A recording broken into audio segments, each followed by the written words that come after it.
Oh, thank you for coming, John. John flew in on a night flight and early morning flight and got here. And all I want to commuted from Brooklyn. From Brooklyn, okay, good. All I want to talk about is UFOs, but we'll talk about that later. Okay. John is a well-known UFO aficionado. Would you? I'll accept that. Okay, all right, okay. So we're going to talk about how you want to get a lot of stuff declassified. And if you win, you'll be able to do that even better again, once again. So let's start off. Is the Democratic race near an end? Well, I think it's coming to an end on next Tuesday when voters vote here in California, when they vote in New Jersey and some South Dakota, North Dakota, New Mexico, and Montana. We're very close to having the number of pledged delegates that we need to make this race one in which we've already kind of declared ourselves the winner, but I think the rest of the world will understand that Hillary Clinton has won more than 3 million more votes than Bernie Sanders, and we have enough delegates to be the nominee. So yeah, I think it'll come to an end next Tuesday. So a lot of these folks are voting in California, and it's going to be big. And right now, Bernie Sanders has higher favorability than Hillary Clinton does. He leads Donald Trump by more than Hillary Clinton does. So why isn't he the strongest nominee for the Democratic Party? Well, look, I think the people have kind of spoken, as I just noted, that she's received more votes. She's taken flack from both the left and the right. I think that one could debate whether his numbers would be the same had he been the subject of the criticism that we're taking. We have chosen to run a race that is trying to honor what he's brought to the Democratic race.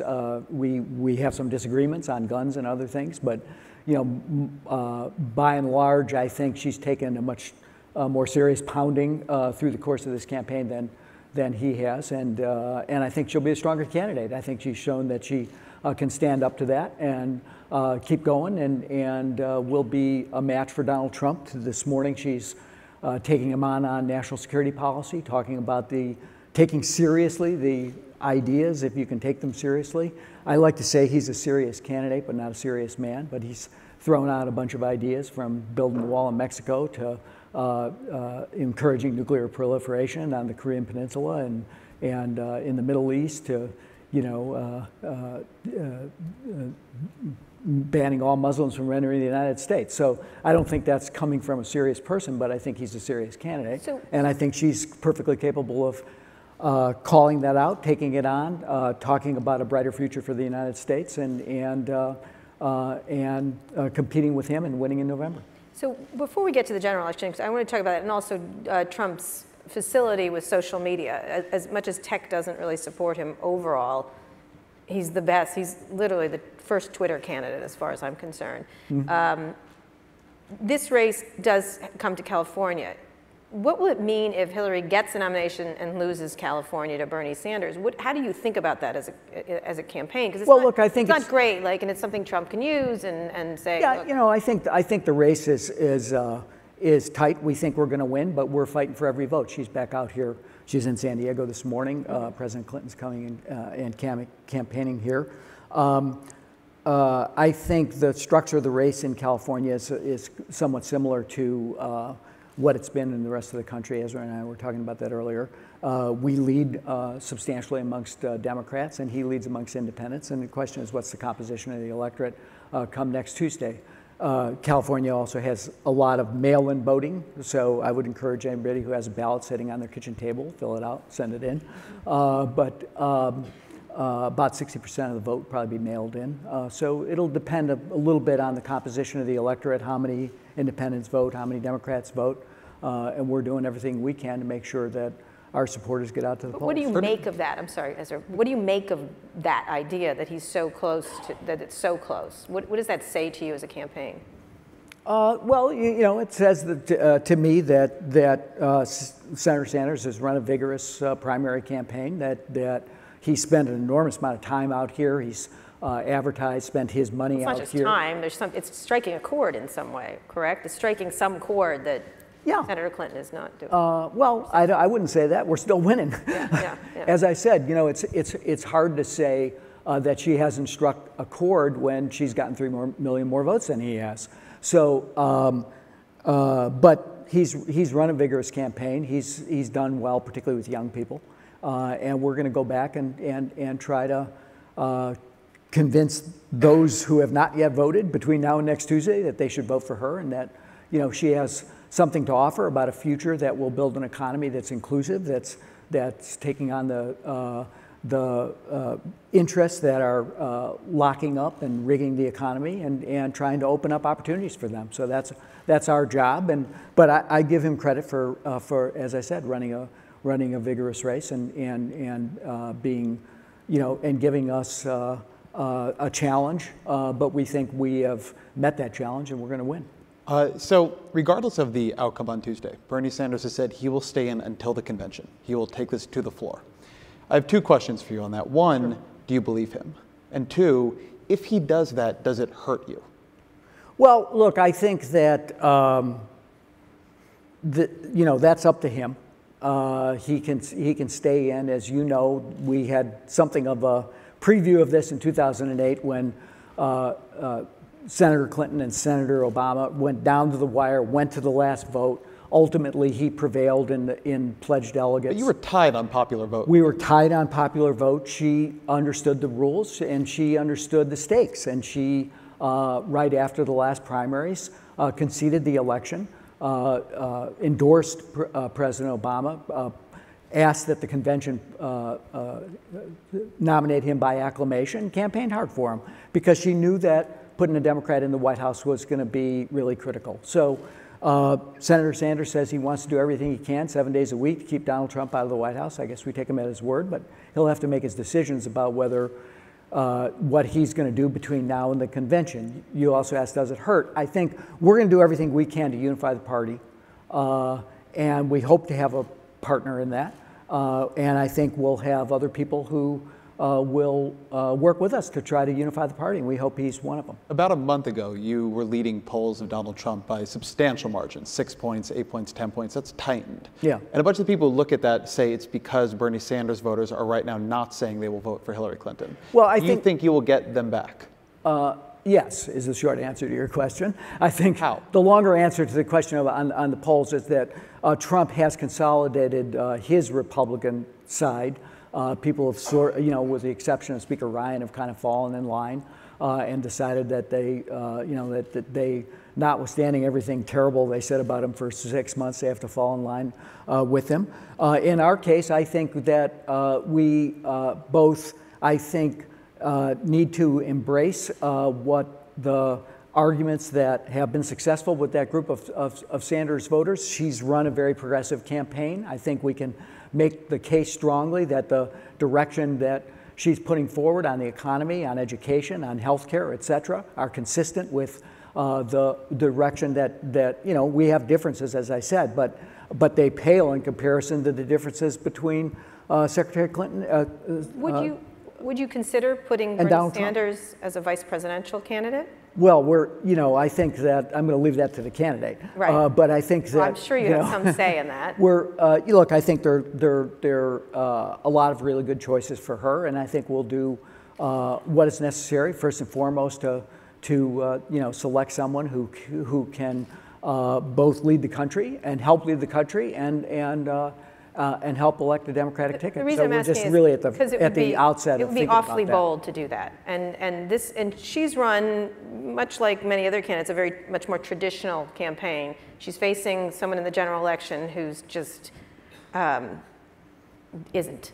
If he was in that would be fair. Yes, he's not traditional. He is disruptive in the Silicon Valley parlance, and whatever you think of the disruption itself, to conduct a regular campaign is sort of not the right thing to do at this moment. Do you think she needs to significantly shift how she campaigns and how she works? And we'll get into social media on that issue. I think I think obviously Trump is challenging. I mean, he's mowed down the Republican field, so we have watched that and understood it. And I think maybe we took him more seriously than the Republican field did early on.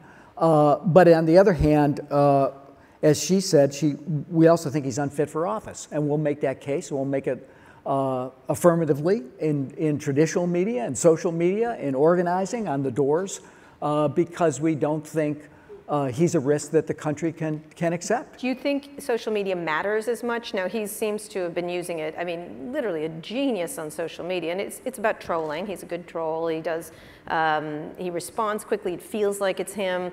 I think he's using it brilliantly, just brilliantly. Well, he uses Twitter. Do you think it matters? He uses Twitter quite But do you think that matters at all? Because Senator Clinton's well, more traditional. It's mattered for him so far. Well, I think. Does it matter for you? Because Senator Clinton's Twitters are very nice, but they're okay. They're okay. I think she could do a lot better. But, you know, maybe not being her nature. She's not hair trigger. She's not as responsive. I don't even know. Yeah, I mean, actually being thoughtful used to be considered a, you know, a trait that one probably thought was a good thing for the President of the United States. Yeah. But maybe times have changed and it's disruptive. Do you think the social media matters? Yeah, I think social media matters, but I think what matters more is whether the public can be educated about the two candidates, what their history is, what their values are, what their structure is, what they're offering the American people. And I think just this week we're learning a lot about with the release of the documents in the Trump University case, what Donald Trump is really all about. He's about self-promotion. He preyed on weak people in a context where he was actually selling the misery of people losing their houses to bilk even more people, vulnerable people, out of their savings, older people, vulnerable people. You know, it wasn't us that said that this was a fraudulent scheme. It was the people working for him who said it was a fraudulent scheme. But is there? So I think that information will penetrate. He is not Teflon. The media, I think, covered him more as a phenomena than took him seriously as, could this guy really be president of the United States? So they kind of laughed off when he said, let's have Saudi Arabia develop nuclear weapons and let's have South Korea develop nuclear weapons. They sort of laughed it off, thought that was interesting, thought that was disruptive. But I think between now and November, that's going to seem less more funny. traditional campaign things. Well, I don't know. We can't be. People don't receive their information in quote unquote traditional ways. The way, you know, I started doing this a very long time ago. But people do trust their friends, they trust their neighbors, they do receive information. A lot of that comes through sharing and through other avenues than, you know, the old media, as it were, sort of dead. But I think we've got to adapt to that and make sure that she's communicating in channels that are going to be relevant. But they also have to be, you know, one thing we can't do and we need to resist doing and I think if you look at what the Republicans did, they did not resist doing this, which is, you know, getting in the gutter with him, rolling around in the mud with him, sort of tit for tat with him on Twitter. I don't think that would work. That's not who she is. That wouldn't work for her. I think that diminishes her as someone who's a person of stature, experience, and values. And he's better at it. And he's good at it. And he's, you know, I probably wouldn't fight about that. But, you know, that's his game. We're not, you know, what we need to do, I think, is make sure that not just through traditional media, but through all forms of communications, including, you know, we're making much bigger investments in organizing than I think he is. Near as I can tell, that, you know, that's kind of. So data matters. Data matters. Data he matters thinks it's a lot. idiotic. He thinks data's pointless. I mean, I think he said it. Well, we don't think so. And I think that he thinks a lot of things are pointless. I think that we don't think it matters. We think that understanding who are open to us as voters, trying to go convince them, trying to understand how to reach and target voters using the kind of data analytics that Senator and then President Obama championed are things that we think still really make a difference. We're investing in that. We're investing most importantly on the ability to, you know, look somebody in the eye and go and have a neighbor talk to a neighbor and say, you know, she's my girl and he's too risky. Let me ask you about what your data is actually saying. So you have a tremendous amount of polling. You have much more than anyone in the media does right now. Where do you think a normal Republican would start this race, and where do you think Donald Trump starts this race? Give me the actual... look, I think we're following a two-term president. The structure of the electorate is such that it's a pretty divided country. A normal Republican like Governor Romney with President Clinton, with President Obama in the re-election, started off a little bit ahead or even, high 40s. That's where the race, that's the kind of natural water level of American politics right now. It's a divided country, and that's the natural water level. I think he starts a little bit weaker than that because he has, although he's consolidated the Republican base, he has alienated so many people along the way, particularly in the Latino community and the Muslim community, college-educated women in particular who are Republican, independent-leaning Republicans. Those are problems for him, and I don't see him doing anything to get it back. I mean, he seems to be doubling down. My mom is a Fox News watching lady, and she hates him. And she doesn't love Hillary, I'll tell you that. She's voting for Marco Rubio somehow. I don't know.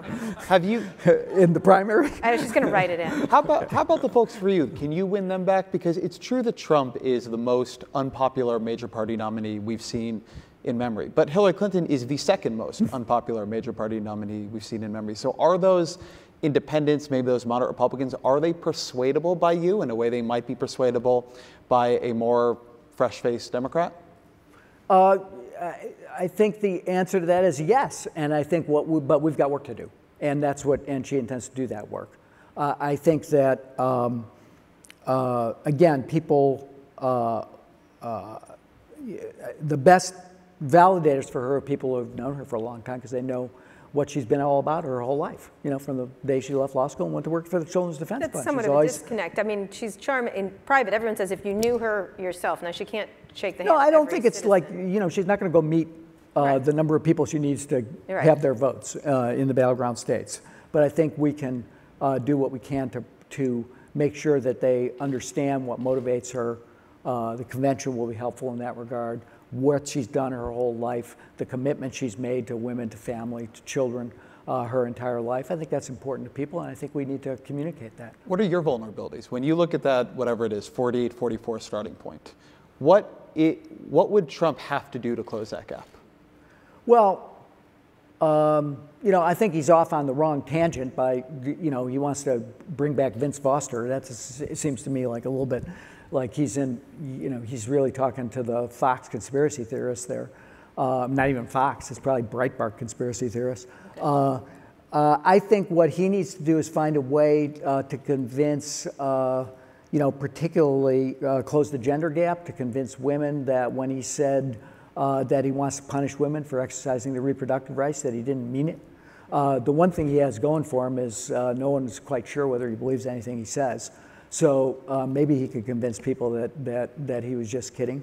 But he's got serious vulnerabilities there, and I think he shows no sign of. We thought we were going to, Paul Manafort went down to the meeting of the Republican National Committee and said, "You're going to see the new Donald Trump, the calm down Donald Trump." I don't know. We're still waiting for it. Right.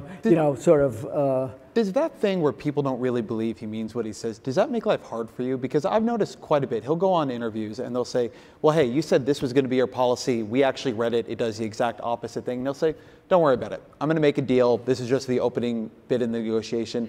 Does it change how you have to run when you're running against someone who says I think it's all a negotiation? Yeah, I think it's a challenge because I think that, at some level that used to be sort of disqualifying. I remember ads back in the 1980s that showed acrobat flip-flopping on stage and crushing a candidate. Now, or John Kerry windsurfing. Yeah. Or John Kerry windsurfing. But I think it doesn't. I think it's a bit of a challenge. But I think what is the throughput in Donald Trump's life is it's always been. About the exaltation of Trump, his name, his brand, at the expense of ordinary people. And I think he can't escape that.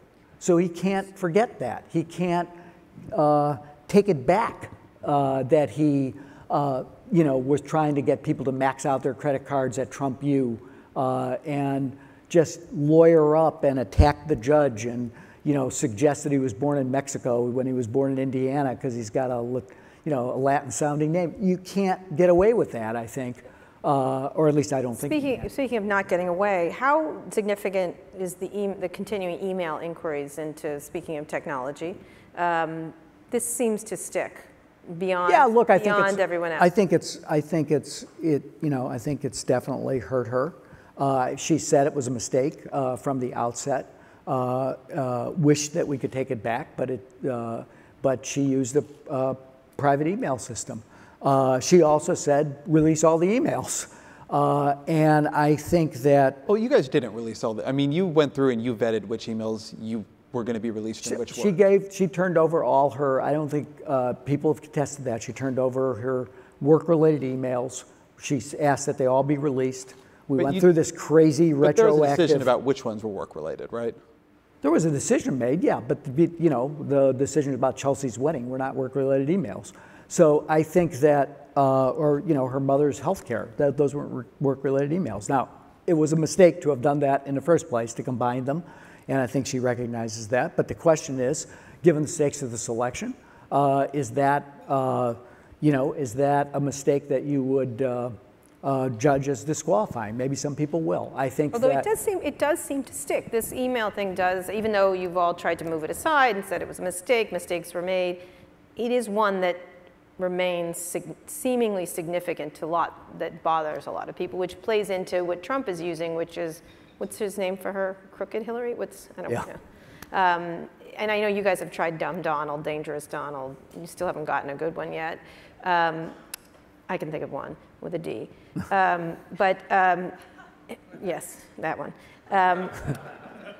Why is that stuck? Is it because, what is it played into from your perspective? Well, I think people, to some extent people think she's super competent, super smart. Why would she do it? And I think that, in fact, the truth that she thought it was just more convenient is the reality, and people believe that, but they've heard so much, she's been, hit so hard for it, that they question whether anybody who's that qualified, that smart, would make a decision like that. And it was regrettable, but it was made. And as now even this latest report indicated, Colin Powell, others use private email system for their work-related emails, but that's the history. It doesn't really matter. Yeah. So I think people are going to have to figure out on balance what, the other thing that I like to remind people of is, to some extent, the substance of these emails is our friend. When people actually look at the emails, what you see is someone who is working hard, doing the job that the president entrusted in her, projecting American values overseas, working day and night in support of American diplomacy. I'm not sure that part's getting. I don't think people are paying. Yeah, I don't think it's. Look, I agree with that, but I think that it is what it is. I mean, she did the decision at the outset to use a private email system was in retrospect the wrong one, as she said. Has said she did it for convenience, but has been anything but. Yeah. So I don't know what more one can do than to say, here they are, look at them, judge for yourself. I've learned my lesson. It was a mistake, and to try to move on. Let me ask a different question about a different aspect of the emails, which is, when you see what happened there, when you listen to often Secretary Clinton's statements on it, it's clear that she and the people around her just didn't understand email very well, didn't understand cybersecurity. Or faxes. Yeah. Right, or faxes. Isn't that a problem?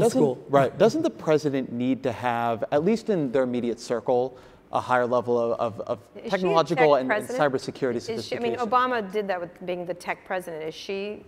Well, I think that there's technical sophistication, there's technical policy sophistication. Mm-hmm. I think those are two somewhat different things. I don't think she would ever argue that she's technically sophisticated, but she's technically understanding. And most importantly, I think from a tech policy perspective, She's aiming in a direction where technology can transform our economy in ways that are profound across all sectors, including the government.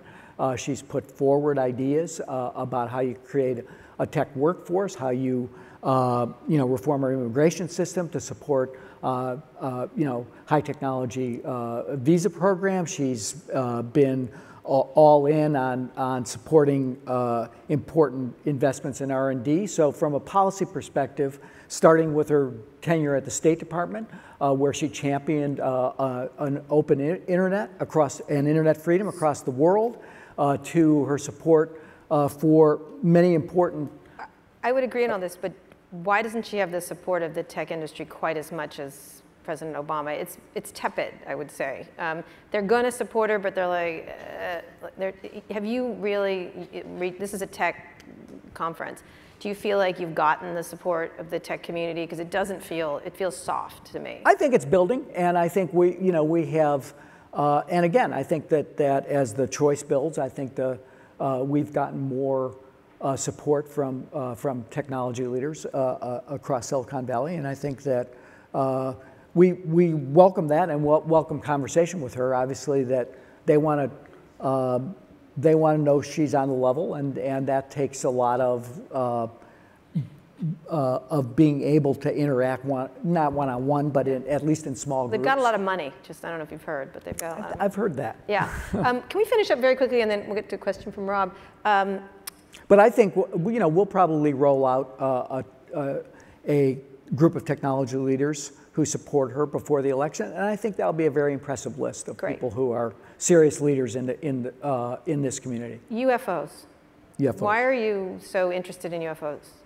It's interesting. I've always been sort of a sci-fi guy, but I didn't pursue it very much. When I left the White House, I met a woman named Leslie Kean, who is a journalist who really has championed the cause of opening up government files on unidentified aerial phenomena. She's gotten a lot of former generals, former scientists, people who are knowledgeable to say that there's a serious and unexplained series of events around the world, and the public has a very big interest in it, and governments tend to think that this is not a career enhancer to talk about it. And I worked with her and filed an FOIA case on a case of a crash that occurred in Pennsylvania in the 1960s. Is this an alien? Well, nobody knew what it was. There was some speculation about whether it was a Soviet satellite. All of a sudden, when the FOIA case was filed, it turned out most of the files had disappeared. It was clear that there was an investigation by the Air Force. That seems convenient. That seemed convenient.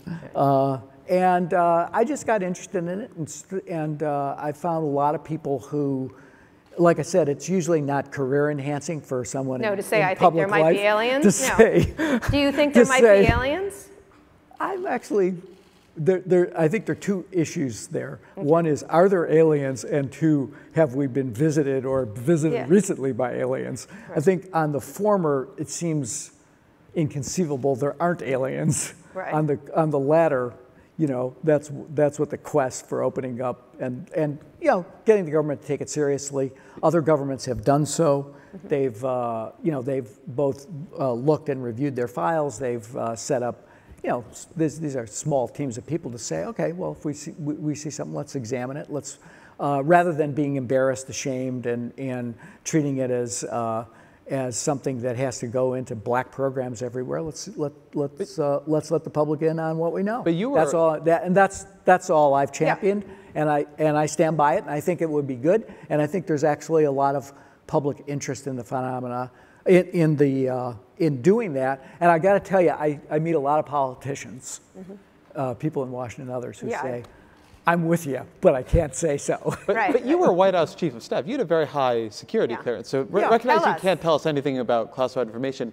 Did what you see change your estimation of the probability? In the last 10 years, has your estimation of the probability that you've been visited by aliens changed at all? He means, have you seen the book? I think nothing I saw in the government changed my estimation of that. going to Infowars.com a lot? Yeah, Yeah. something like that. All right, question. Talking to a lot of smart people. All right, question from Rob. Rob Glazer, great to see you as always. Hey.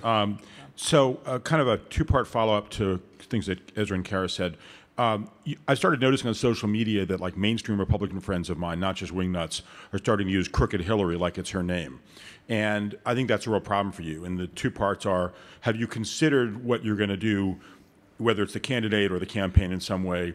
My suggestion of the best one that I've seen for Trump is from Jon Stewart, which you probably saw, Man Baby Donald. Does everyone know why he said man baby? This is quite an election. It's actually very smart because he's Jon Stewart, so I'm just quoting him. See, Donald Trump has the body of a man, but he's got the temperament and personality of a baby. I get it. With little baby hands. We get it. So it's the hands part that's funny. But seriously, I like it because it's whimsical as well as cutting. But the serious question is the following. You're negative 20 in approval, net approval rating. Trump is negative 30. As was pointed out, no one's ever won an election with a net negative rating. Do you have to bring Hillary closer up to at least parity? And if so, what's the strategy for doing that, lest this crooked Hillary meme become the conventional view of her? Yeah, well, I think that the answer to the first part of that is yes, we have to close that gap.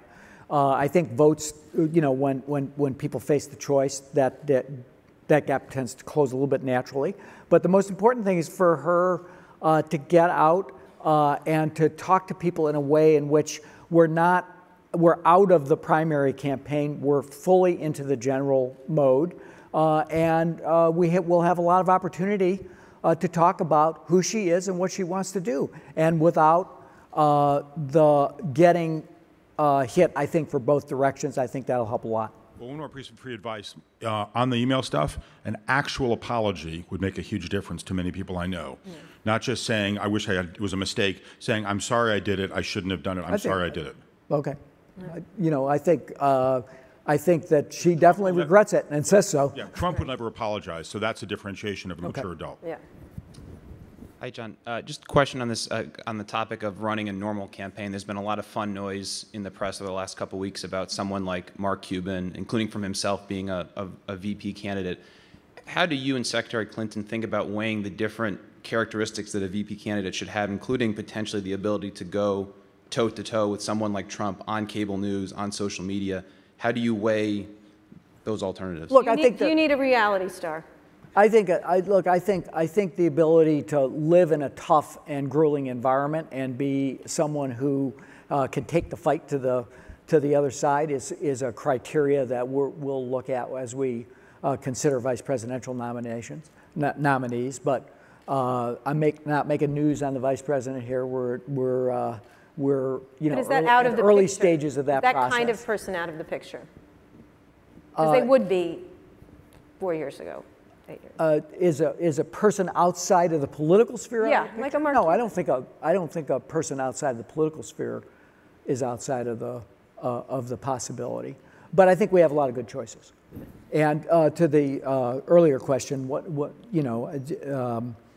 in terms of the ability to infantilize, I guess, Donald Trump. I'm crossing the beams here, but Elizabeth Warren, for example, is doing a pretty good job of that, and I think you'll get to hear some more of that when she addresses the Massachusetts State Convention. Yes, she's good. She's good at Twitter. She's good at Twitter. She's good at. Hillary should take some lessons from. Okay. Secretary Clinton. My name is Johanna Bouya. I'm Recode's senior transportation reporter. I have two questions. One's a little bit personal. Another is tech. As a Muslim, female, American journalist, Donald Trump obviously stands against literally everything that I am, and yet there are people out there who are Muslim women, women in general, who actually support him. Is that a failing on Hillary's campaign's part? Is there something that you can do or that you've done that you think has sort of forced them to the other side? And what are you guys trying to do about that? Because there seems to be like ostensibly obvious supporters for anyone but Trump. Well, I don't think it's a failing on our side. I mean, I kind of wonder it's an interesting phenomena, but I think if you look at his approval ratings amongst Latinos, amongst American Muslims, they're pretty rock bottom. Now, he's never going to be zero, but what's motivating them to be for him is questionable, I think. Particularly, here's a guy who denies science. He doesn't believe in climate change. He's running a campaign of complete division. And if you're Muslim and you're for Donald Trump, that surprises me. That really surprises me too. But I'm just not asking about it. I don't know that you can ascribe that to anything that is a failing of Hillary's. But and are you guys she's been strong in both supporting the community and in being able to run against the politics of fear. She's doing it again today, as I mentioned, in terms of the national security critique that she's making of him. But I guess we'll never get every vote. But I think that we will try to ensure that people understand what the stakes are and what the politics of division will really mean. What kind of society this will create. What it means to bring the country together, to be stronger together, and what it means to divide the country and tear it apart. And I think that's a fight we're going to wage, and I think it's a fight we'll win, because I think those are rooted in where America really wants to be. Great. And I have one more question about the gig economy. Hillary has talked, I think, briefly about it, but is she planning on reworking the current employee classification framework? And what does she think that Uber and Lyft and other companies like them are taking advantage of the on-demand economy right now? Well, I think she thinks there's a tremendous promise in the on-demand economy, but I think it's some of the innovations that provide people to work in new ways, to provide new services, to provide new opportunities, both for workers and for products and sales, need to be thought through, talked through, and one of the things that's happening, I think, as people are disconnecting work from benefits, if you will, that we've had traditionally, healthcare, pensions, etc., is to think of new forms, new arrangements, and new ways of providing a basic safety net for workers.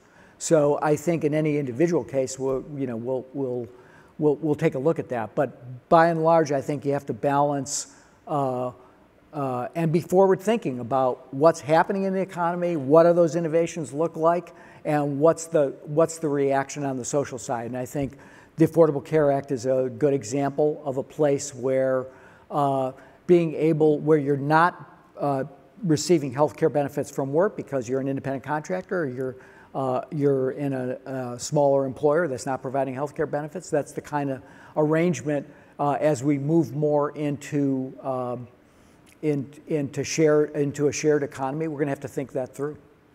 Okay, last quick question. Thank you, Joanna. Let's pretend it's the day after Hillary Clinton's elected president. Do you worry about having to bring the country together if Trump is the other candidate, if he challenges the legitimacy of the election, if he tells his supporters not to believe the media or the government that tells you that Clinton won? Because at Bush-Gore 2000, all sides kind of played fair, right? They all kind of agreed. Sure. Trump delegitimizes institutions. So do you worry about the day after she becomes president if she's elected? Well, I worry about it in the sense that we have a dysfunctional politics to begin with. We've got gridlock in Washington. We can't seem to get anything done. If President Obama's for something, the Republican, kind of instant reaction is to be against it, to try to, their principal interest is in trying to say no to him. I think he's navigated that.